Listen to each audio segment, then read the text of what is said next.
at the moment is that at the beginning of the week, the university students, some of them were disrupting the registration process, and they've been making, Deputy Minister, some very serious demands. Last year, they said fees must fall, no fee increases, but their big demand was no fees at all. We've come to 2016, and they're saying if you don't stop fees completely, we're going to shut down these institutions. And so that's the voice that this young people are saying. The question is, are they representative of all the students? Are the SRCs in charge or in control? Who's talking to who? And we're seeing, as we saw at WITS, registrations being disrupted. What is the department able to do in a situation like this? Well, Peter, we are engaging all the stakeholders. Today we'll be meeting all SRC presidents and secretaries general to engage them. So we are talking to the right people. Next week we're engaging student formations. We'll be engaging university vice chancellors, because we do want to find lasting solutions to this problem. But also, Peter, free education is feasible, but it requires funding.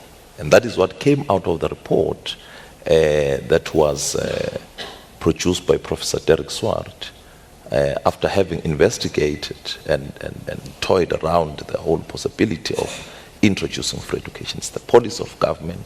The ruling party in both its 52nd and 53rd national conferences resolved on free education. But we must make this point that when we talk about free education, it's free education for the poor, not free education for all. Those who are rich, those who are well off, can still pay for their kids, so that government then takes care of the poor.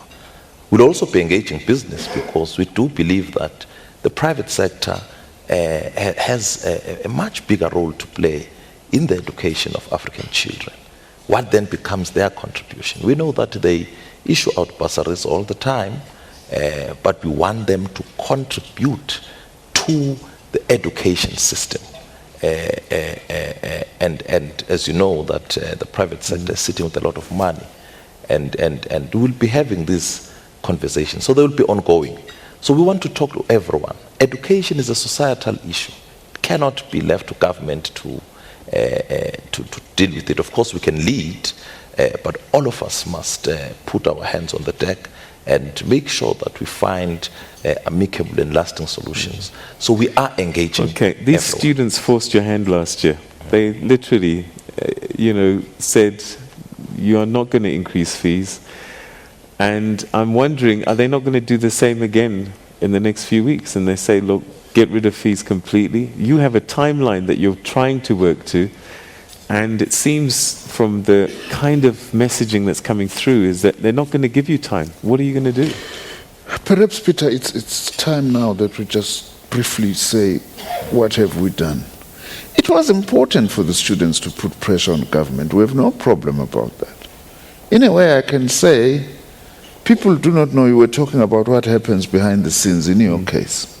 The language they are talking is the language that we've been talking as the department in government, to say, this is what needs to be done. So it was very important that they actually put pressure on us as government.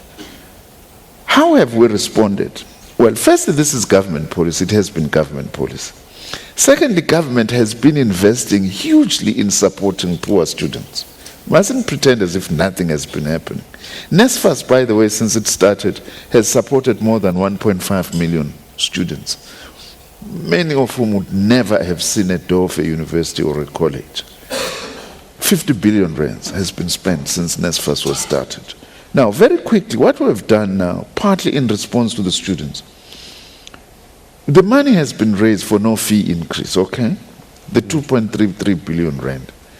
In addition to that, there is a perennial problem that we are addressing this year, student debt. NSFAS students who do not get full cost of study, and the difference of the money that they do not get, they owe the university.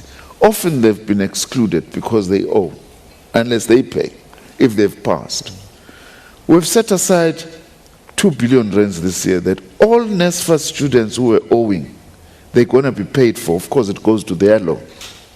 So that they come back and they continue. That's going to make a sea change. Over and above that, we've also set aside 2.5 billion to say the very same students, we mustn't allow them this year to incur debt.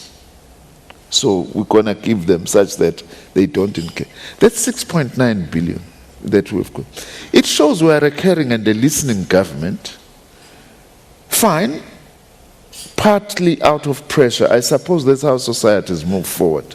You know, that you have to have a pressure.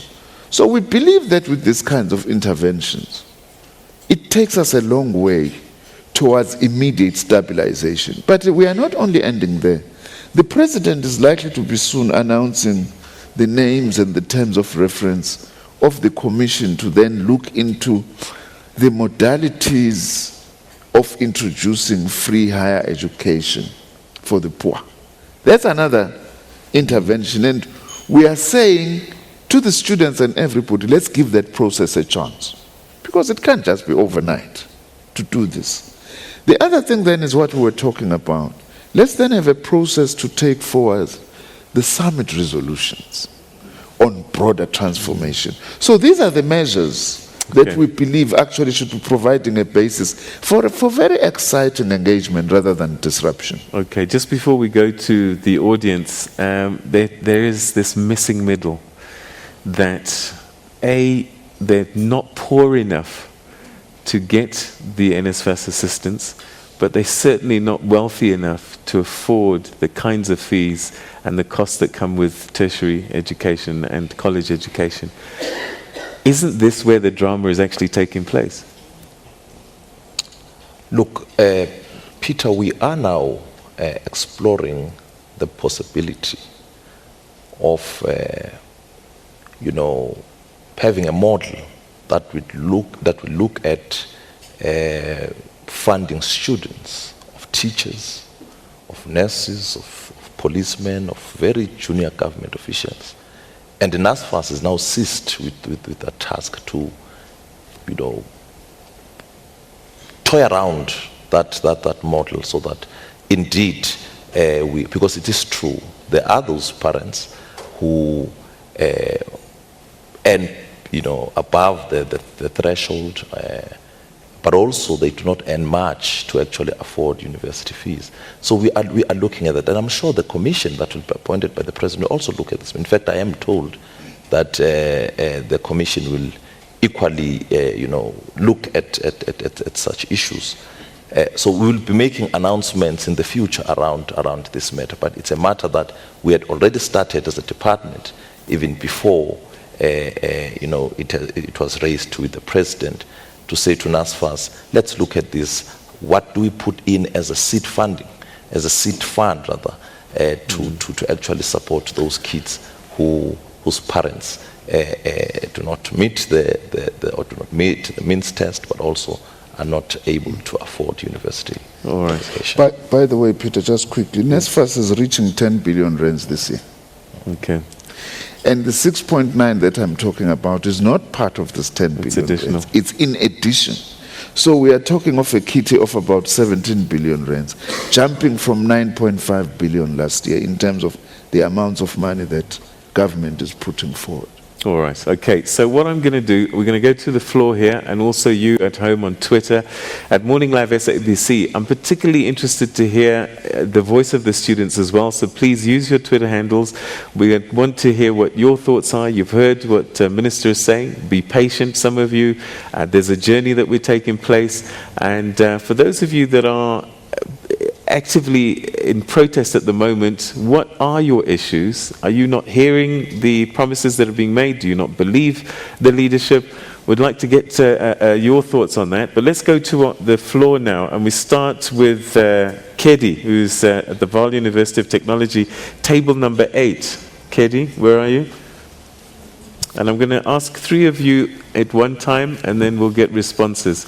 So if you could be brief, please stand and be brief with your question.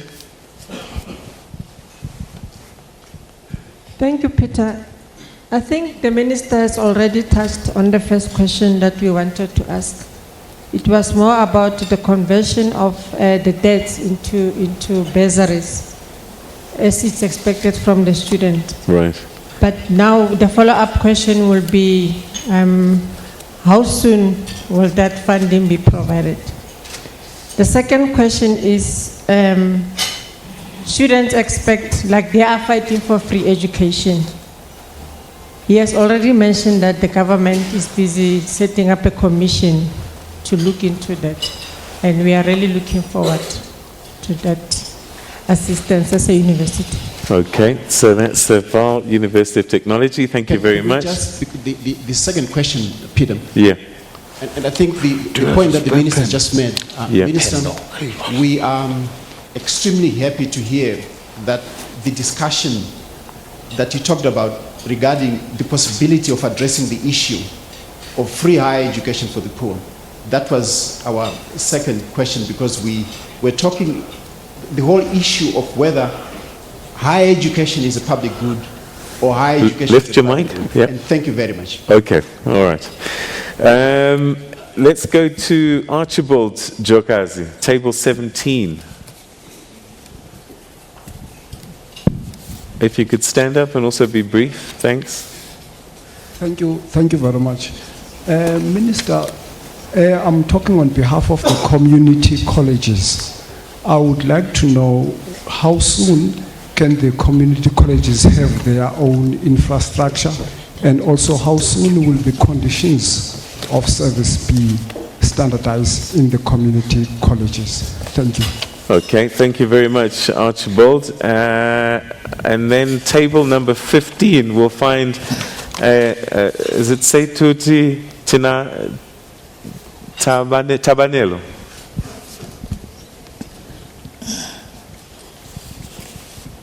Okay, yeah. Good morning. Thank you, Minister. My question is regarding people that have passed matric prior to 2008, where universities are not allowing them to register because the AP scores don't match what they have at the current moment. However, before, you could have a maturity exemption as somebody that could register to university, but now we are not given that kind of chance when we want to register at universities. Okay. All right, so, 3 issues. Yeah, okay, thank you. The last question, I'm not so sure. If there is any one of us, see there are some vice chancellors and deputy vice chancellors here. If they might have heard the last question, perhaps they can be able to answer, because that's about entrance requirements. Okay, we'll get to one of them. To universities. But on the issue of, because we are raising an important issue from VUT, conversion of loans into bursaries. In any case, NSFAS may explain this a bit better than I can, that a portion in any case of these loans given to students, they do get converted into bursaries. One way that we have been doing it is that final year students, their loan gets turned into a bursary if they complete in that final year, as part relief to payment once the students have come back. There are many other measures, by the way, that we've introduced to try and relieve the burden. For instance, NSFAS doesn't charge interest until 1 year after completion of a qualification. Before, NSFAS would charge you interest the first week at first year. When you receive money, you will already be accumulating interest, which was actually creating a lot of problems. Community colleges, I'm very pleased to say that we are making progress. Of course, that's a big ship that we are trying to turn around, because we have got so many different types of adult education centers that we are trying to bring together. Some have got buildings, others do not. Some have got qualified teachers, others no qualified teachers. What we've done now is that as part of transforming and creating a vibrant adult education and training education in South Africa, we've created 9 community colleges, 1 per province, We have also appointed acting principals and councils for all of them. To then begin in each province then to look very closely into each and every adult education and training learning site and begin to know what is the nature of the problems that we are actually dealing with. Because we estimate that, Peter, about 18 million South Africans require one type of adult education or the other. They don't include universities and colleges, but those are about, we cater for about 2 million out of a potential 18 million South African adults. One of the ways of beginning to respond to that is, of course, to cater, especially for those who never finish school, so that they are able to get further education as well as acquire a skill if necessary. I don't know, DM, whether maybe there's other issues there. For the sake of time, big issue, community colleges, when will they have their infrastructure, and how soon will the conditions of service be standardized?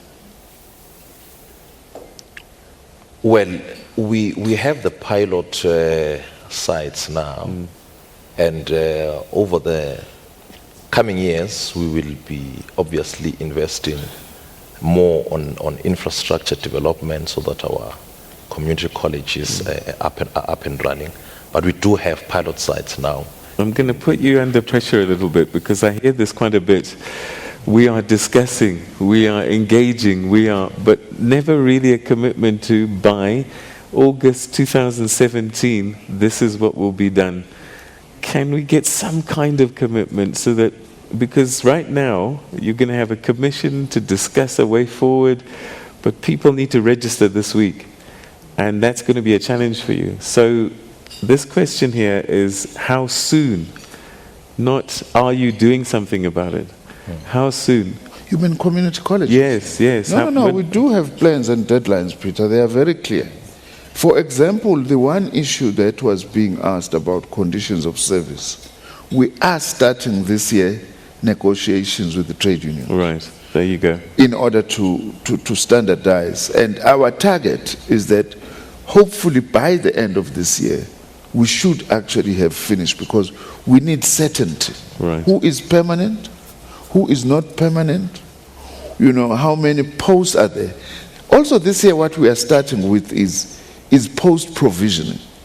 That as we begin to have these negotiations and discussions, we'll also get a clearer idea. We are doing an audit as well. Okay. You know, that is one of the immediate tasks that we've given the councils and the acting principals. Give us the numbers. We want to know by the end of this year how many adult education and training learning centers, where are they? Do they have infrastructure or not? All right, so that then we are able to plan like we do with universities. Universities, every year we've got a fund dedicated exclusively to infrastructure. Okay, we want to do the it is same as urgent, well. and pretty much this year you'll get some substantial progress made and decisions made. Okay, the other question was about, I don't know if we do have a Vice-Chancellor or someone who can talk about entrance requirements. Okay, if you could stand up, sir, we'll get a microphone to you. And if you could just say who you are, so that you will be forever held to your word.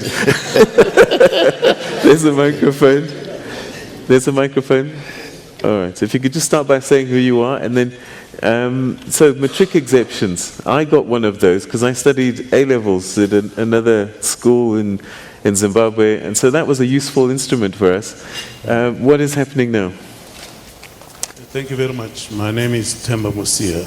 I'm the Vice Principal at the University of Pretoria. I think the question really pretty much deals with the old dispensation before the National Senior Certificate as we have it now. My understanding is that if you had a matriculation pass, even if it was in the old dispensation, you would still qualify for admission for degree studies at the university or diploma, wherever you want to go. However, I think the problem there could be about the admission point scores into certain programs. You know, there are conversions that you have from symbols, and probably, let's say a programming engineer requires 30 points. And the conversion there could give you, let's say, 28 or 27. So it's more about the selection criteria than the actual admission to a university program. Okay, And all right. of course, you can look into details. Okay, thank you very much indeed. What I'd like to do now actually is go back to Wits University because Matlaku's got 2 students now with her, and perhaps they can contribute to this conversation. Let's cross to Wits now. Matlaku? Thank you so much, Peter. I've got with me here 2 students. One is a first entering. This is her first time in university, and the second one here, she was at Rhodes last year and she's trying to get into Wits. Nontle here. Nontle has some input according to her. What is her view of what is happening in higher education? Nontle, can you just please tell me what are your concerns? Well, my main concern is that as first-year students, we're totally innocent and we have no idea what's happening.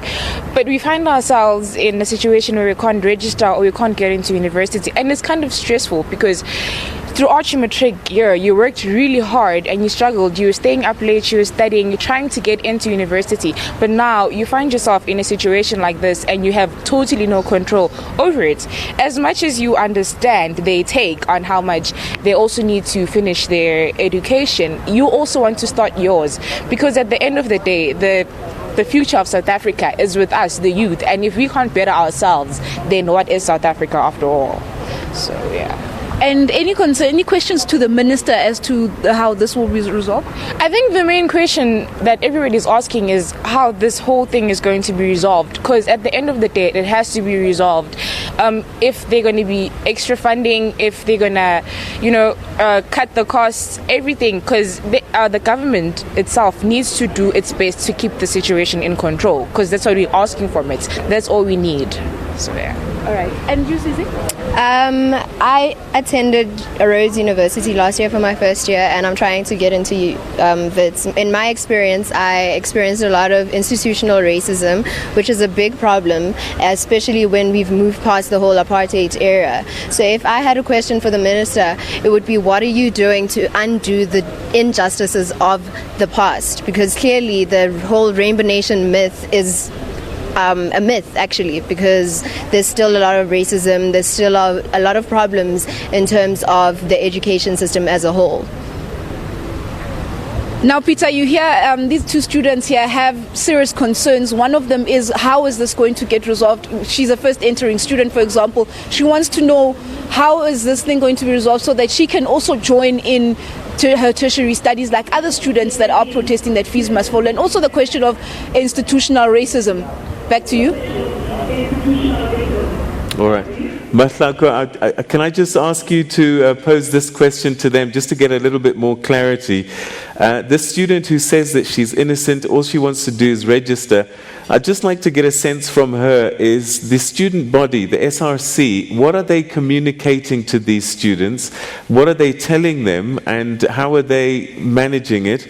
And then the other student, if you could just ask her to give us a couple of examples of the kind of institutional racism that she's experienced that she thinks needs to be dealt with. Okay. Can you just please tell me on, what are the examples of institutional racism that you talked about having been at Rhodes last year? Okay. In terms of the curriculum, most of the things that you study are all based on the Western world. And in an institution where everyone is like diverse and coming from different areas, not everyone will be understanding in terms of the content. And I think it would be a great idea if we included a lot of like African-based things, because we are in Africa, and in law, for example, there's only a little bit of section that we do that has to do with like African stuff. So I think a lot of that stuff as well, and personal experience, like interacting with people. There's still a lot of hostility, and especially surrounding the whole fees must fall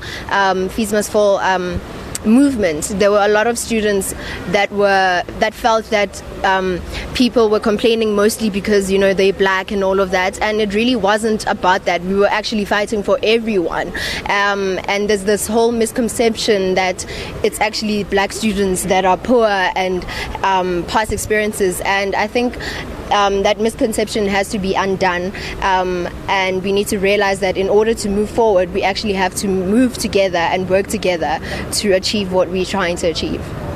And you, Nontle, you spoke about, you just want to get into the system. Have you been having any communication, or has the school been communicating with you? Has the student body, have you heard anything from the student body?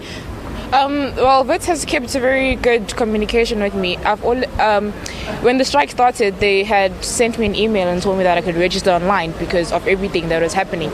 Until yesterday, when I heard on the news that we can come back. So the communication has been really great, and I appreciate that from them because it's better than just being in the blank. So yeah. Okay, Peter, that is how they clarified their questions. Back to you. Okay.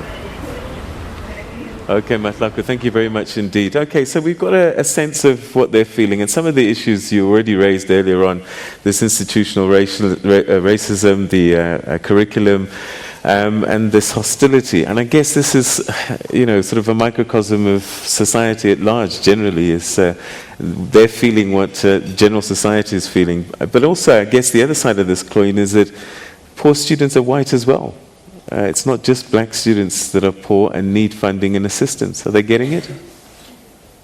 Of course, Peter, all students who are poor, who meet the means test, will be assisted. Of course, we must appreciate that the 10 billion and the additional money that has been allocated now may not necessarily cover everybody, but those poor students who apply on time, who meet the means test, will definitely be assisted, whether they're white or black.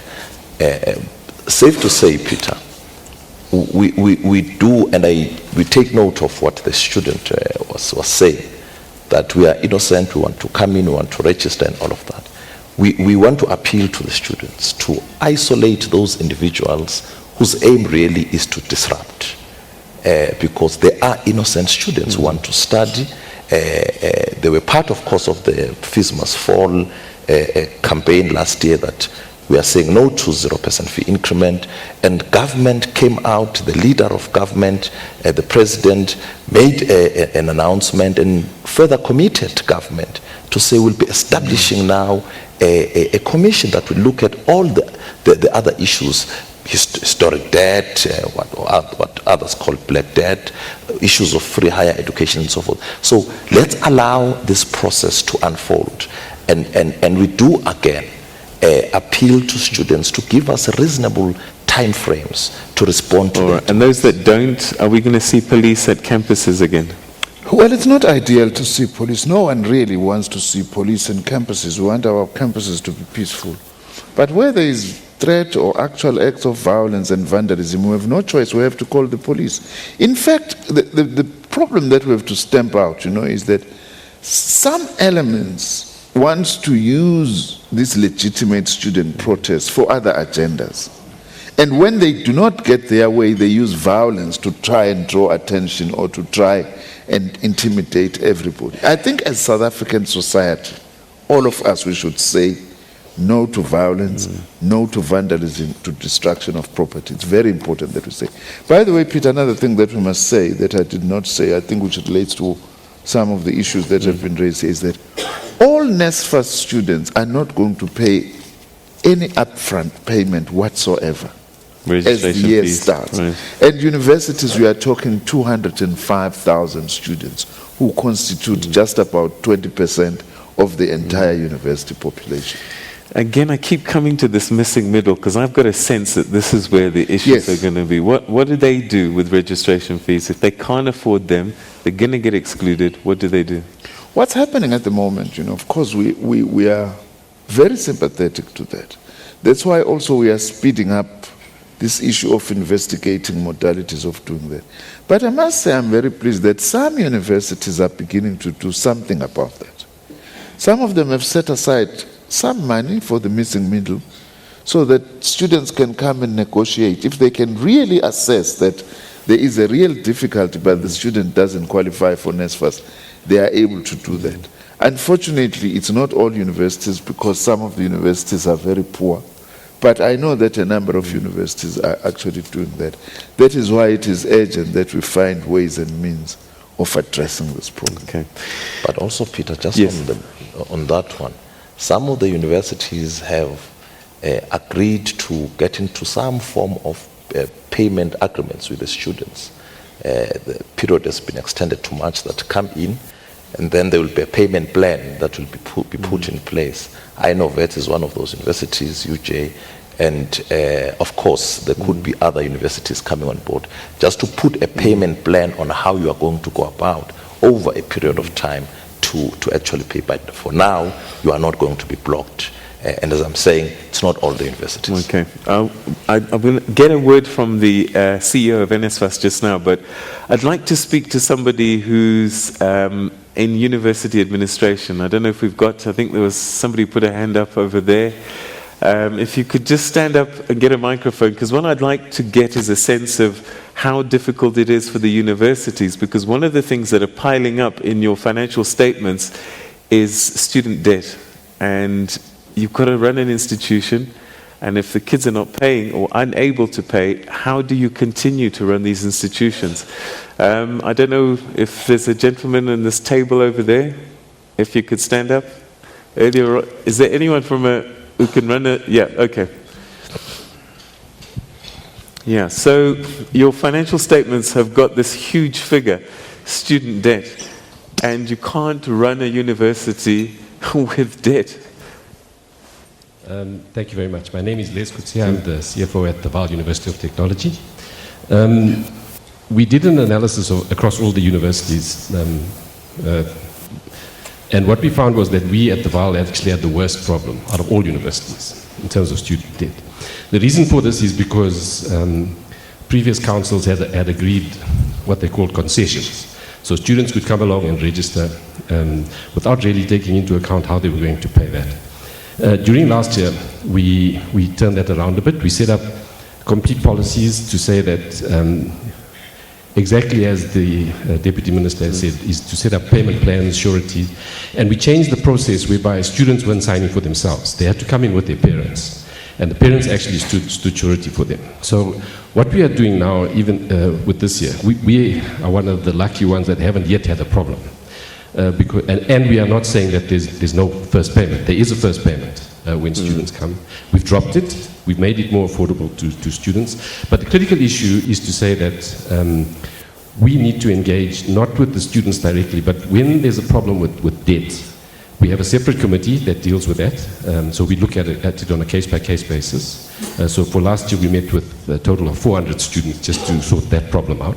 So we're not excluding anyone, but we are trying to find a means whereby they, together with their parents, come and sign sureties, and we try and make sure that they are following that process. So when we get to this year, we may have to revisit that in the light of fees must fall, because there will be students, we're sure, particularly the returning ones, coming back to say, no, they're not going to want to make any payments because that's the trend that other universities have followed.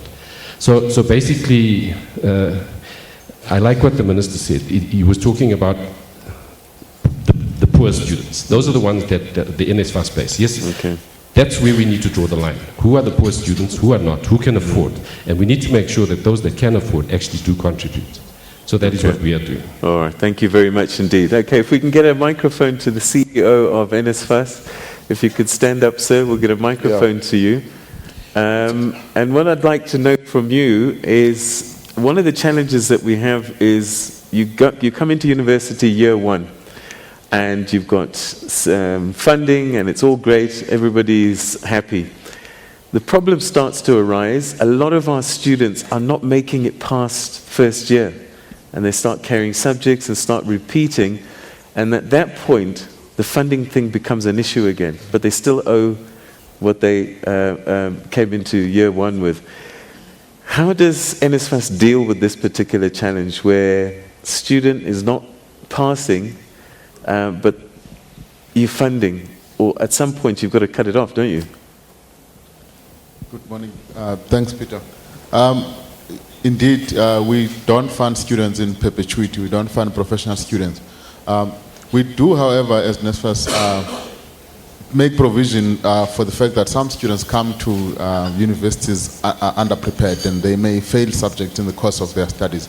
That's why we allow them to stay at university for the normal number of years plus an additional grace period of 2 years. But again, every year, students must at least pass half of the module that they have registered for, so that they can demonstrate that they indeed want to be students, because this is a student fund, not some form of a social grant. All right. And then NSFAS in general, what are the challenges that you're facing? 19 billion you've got, is that enough? It can never be enough, I'm sure. Yeah. Enough is a strong statement when you're talking about money, but it will go a long way. Last week we were talking 10 billion rands. This week we now have 14.6 billion rand plus an additional 2.3 billion rand that will go directly to the universities. It's a lot of money. Over a weekend we have had our budget increase by 50%. You know, that's certainly a lot of money. And we now, on the NSFAS system, have no student who had qualified for NSFAS in the last 3 years who is unfunded. Because universities were asked to provide a list of all students who were qualified for NSFAS, were either unfunded or underfunded. And money has been made available for all those students. All right. And then in the future, will you include the missing middle? The minister has already started on the missing middle. There is work that we're doing on the missing middle with the department and also the presidential task team. And there are targets now in terms of having a pilot running in 2017 for full implementation in 2018. There are now deadlines in terms of when are we going to develop a product for the missing middle. Okay, fantastic. See, I was waiting for him to make that announcement so that I don't commit. He commits. All right. Table 14, Mduduzi Moyo. Table 14, Mduduzi Moyo.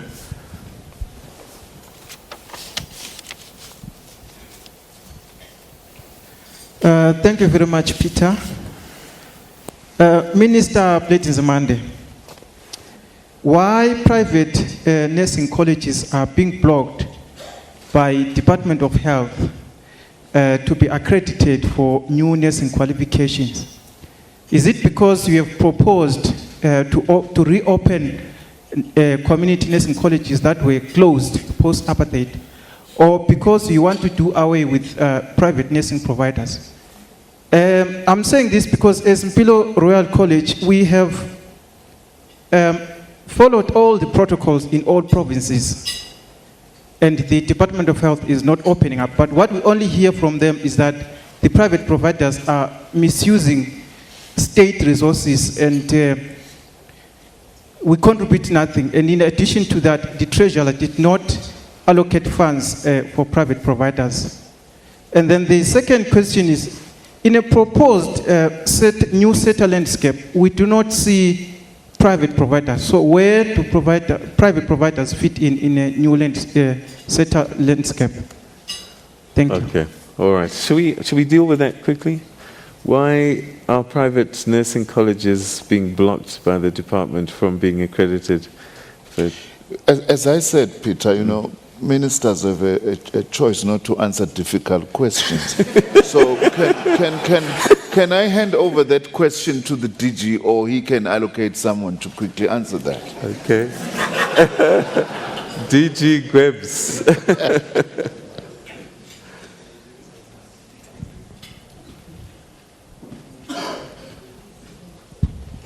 No, thank you, Peter. No, this is not the matter that we're directly dealing with as the Department of Higher Education and Training. We can investigate it with the Department of Health so that we can revert back to the colleague who has asked the question, so that we provide appropriate and legitimate answers rather than second guessing and speculating. Can I assure him that you're going to see him at this breakfast today and then make an appointment? Okay, so you've got an appointment, my brother. I want 5%, ne?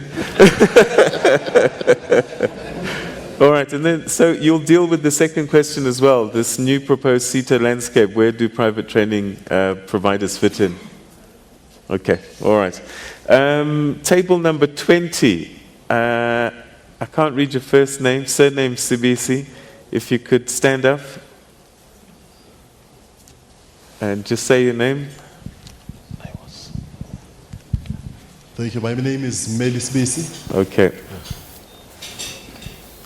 All right. Now, my question, first question is just to check that how can or what role can the department play in the strengthening of the relationship between the executive management and the student leadership.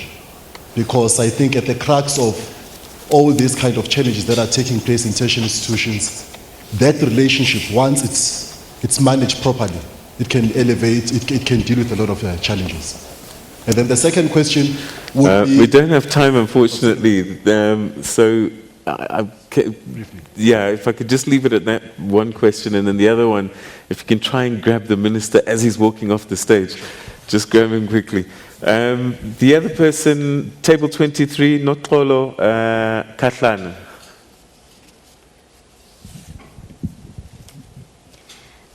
Good morning, everyone, and the Minister and Deputy, and thank you for this opportunity.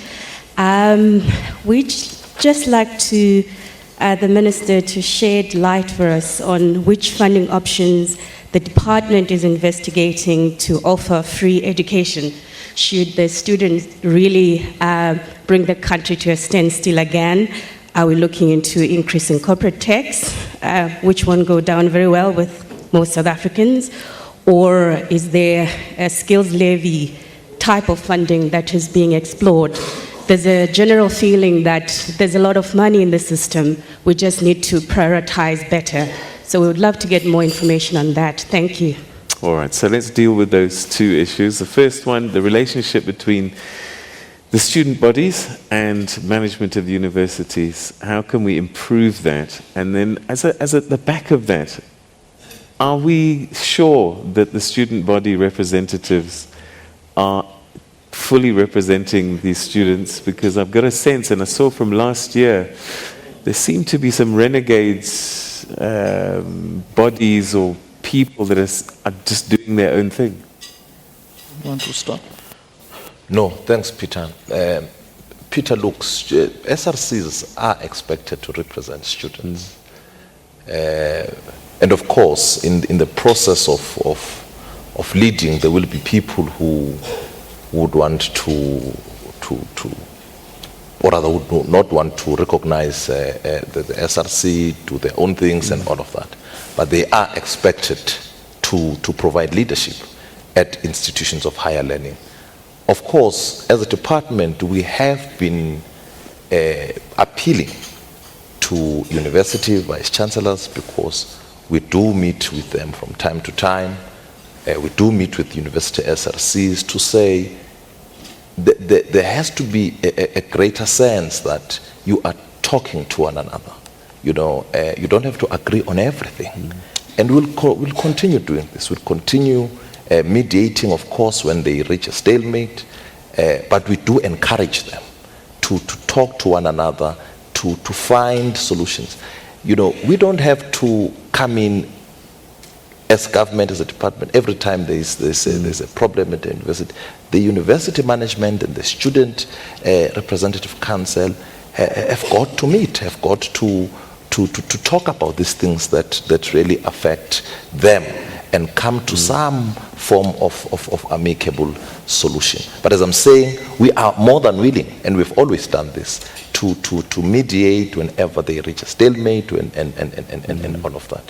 But indeed, we will be appealing this afternoon to the SRCs to really provide leadership.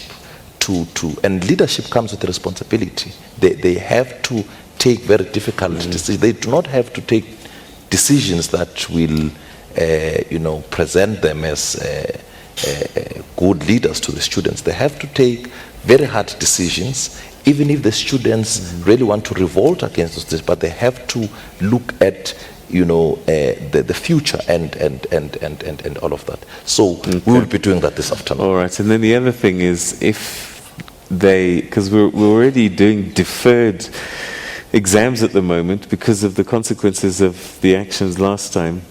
If we held to ransom again, are you going to be able to find the money, or are you just not going to give in to the immediate demands? No. We think that we have gone as far as we can in terms of immediate interventions. As I was saying, Peter, our plea now, let's give the Presidential Commission a chance to do its work and for people to be able to engage with that. Maybe just one other thing, by the way, very quickly, which I didn't hear properly, I should have answered. private providers do have a big role to play in the SITA system as we move forward. The problem we've had in the past is that these billions of rands of SITA monies were spent exclusively on private providers and predominantly on short courses in a country that has got a huge shortage of technicians and artisans. What we are saying now is that we must redirect significant amounts of that money to support TVET colleges, training of artisans and universities in terms of producing professionals, engineers and so on. Before it was just wastage. So private providers have a place, but we need a balance. Okay. There is no education system that has been 100% entirely dependent on private providers when we have got public institutions also that needs to play a role. Lastly, Peter, just quickly. Last year we started piloting with student capacity building program for student leadership as part of capacitating students to improve their ability to engage.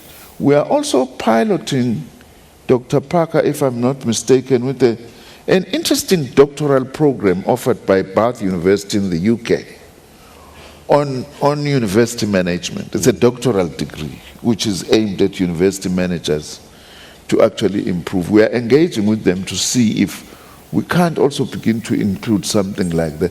We are not saying that the problems are as a result of lack of training, but also at the same time, for people to build capacity in this area of leadership is very important. I want to cross one more time to Wits University where Matlaku is, and I think she has the spokesperson for the university to engage. Matlaku? At Rao, you write your own opinion. I mean, in your exam, your essays, they tell you they want the textbook. Matlaku? So the culture is very, very good. All right. Thank you so much, Peter. We are here with... Hello, Peter. I can hear you. Okay. Peter, we're here with Sharona Patel.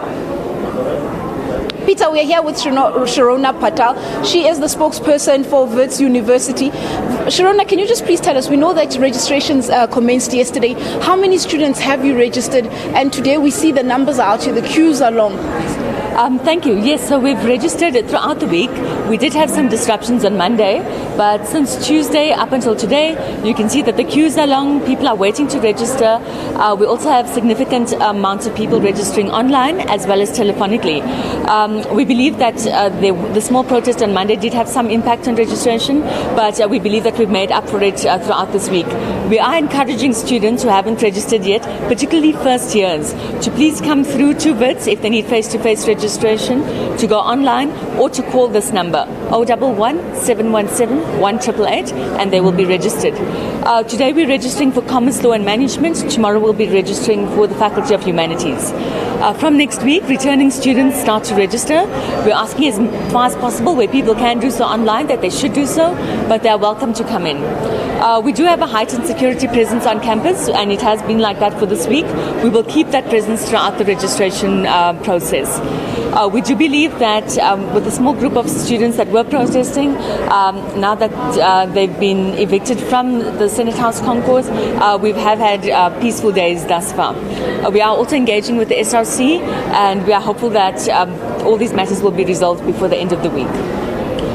And as you heard, Peter, registrations indeed are underway here at Wits University, and we can only hope that other universities as well will also commence with registration soon. Back to you. Okay, thanks very much indeed.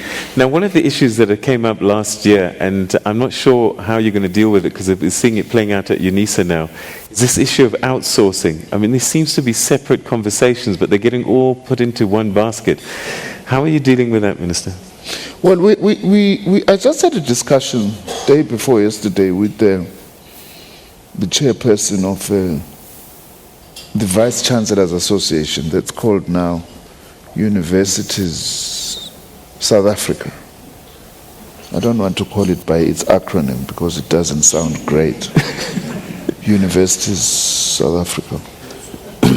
He was saying that he's going to, they are thinking of setting up a task team amongst vice chancellors, amongst institutions, so that they have a common approach towards this question of outsourcing.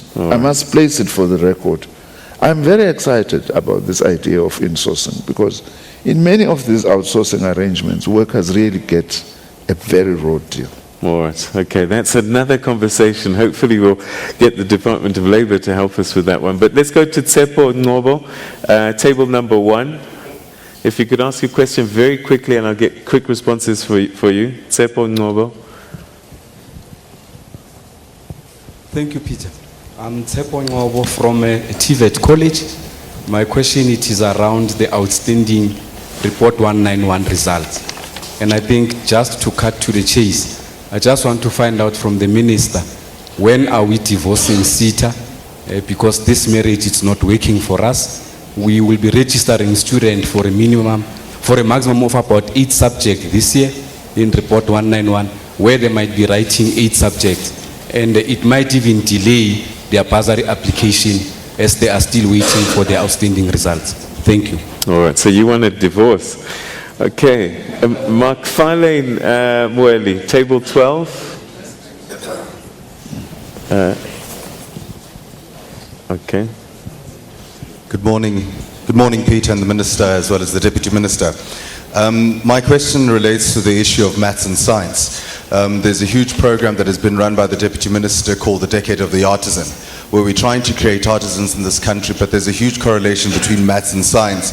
And when you go to many of these institutions, children are failing maths and science. So I want to know what programs are being implemented to try and sort out that issue, because if you're saying kids must be artisans, they first have to pass maths or science, whether they're doing mechanical engineering or electrical engineering, and we do have those programs to try and help them. Okay, so very briefly, both of these, if you could do it. I'll answer the first one. The Deputy Minister will deal with the artisan. No, we won't allow that divorce to happen. We'll impose that marriage. You have...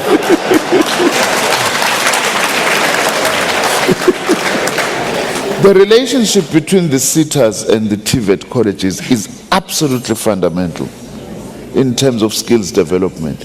Rather, our approach tell us what the problems are.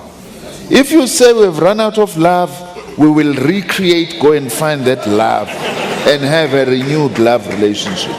He's talking about the SETA SITA. Oh, I'm sorry. We are talking about the SETA SITA. Okay. My apologies. I thought you were talking about SETAs. My apologies. Again, the expert in that question is the DG, but let maybe the Deputy Minister answer. Well, let me respond to but very briefly, to Mark Farlane. No, indeed, we are concerned, and we are now putting systems in place to try and deal with this issue of mathematics and science, because indeed artisanship is more, aligned to engineering, and therefore students are required to pass mathematics and physical science, and McFarlane is very naughty because we're already running a program with him at one of the colleges, which we hope to expand, wherein we are really trying to get those students who are already in the TVET system improve their maths and science, so that when they actually start with the artisan training program, their marks are good, they understand what, because remember, artisanship is becoming more complex now, especially with the technological advances and all of that, and therefore maths and science. In our outreach programs, when you go to schools to encourage young people to get into the artisan stream, we do encourage students to actually do well in maths and science if they want to be qualified and competent artisans. All right, we've run out of time, but I'm going to give you the final word. 20 seconds. What's your final thoughts that you'd like to leave with South Africa? Very quickly, we are finalizing the certification issue. Peter, our message is simply this, that we are saying to our students, Going to university is a very important opportunity. Grab it with both hands and use it. But not only universities, colleges. The big challenge we have in this country is not only access, but also success. We would like our students to really work hard. We also would like parents to come closer to their own children. Doesn't mean that if a youngster is now at university or at a college, therefore parents must actually stand back. Education must be made a societal issue, as the African National Congress normally says that. We want everybody to participate to ensure a successful 2016 academic year. And that's where we're going to have to leave it. Thank you very much indeed. The Minister of Higher Education, the Honourable Blade Nzimande, thank you very much indeed. And Deputy Minister of Higher Education, the Honourable Mduduzi Manana, thank you very much indeed. And to you at home, thanks for joining, thanks for watching, thanks for tweeting, and our audience for engaging as well. That's it for this one. We'll see you at the next one. Have a great day, everybody.